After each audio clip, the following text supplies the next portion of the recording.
दो दोस्त थे, ठीक है।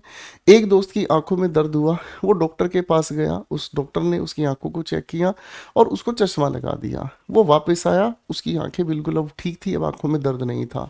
कुछ दिनों के बाद एक दूसरा दोस्त उसे उसी का मिला, जिस दोस्त की मैं बात कर रहा था वो उससे मिला। उसने कहा यार मेरी आंखों में बड़ा दर्द है और मुझे बड़ी दिक्कत हो रही है। तो उस दोस्त ने कहा कि यार यही दिक्कत मुझे थी। बोला फिर तूने क्या किया? बोला कुछ नहीं, ये जो चश्मा है ना, ये चश्मा तू लगा, तेरी आंखों का दर्द भी मिट जाएगा। अब आप मुझे बताओ, क्या ये बात प्रैक्टिकल है?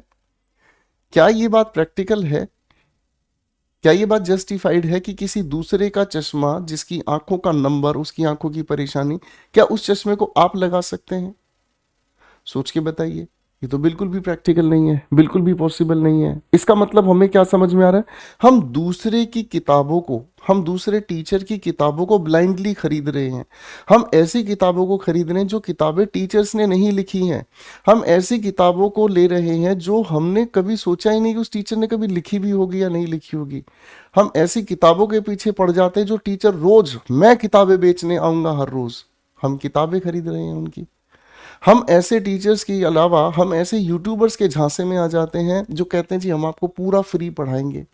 एक बात बताओ, आप थोड़े से समझदारी से सोच के देखना बेटा, क्या किसी टीचर की ट्यूबलाइट का, इंटरनेट का, कैमरा का, डिजिटल बोर्ड का क्या खर्च नहीं होता?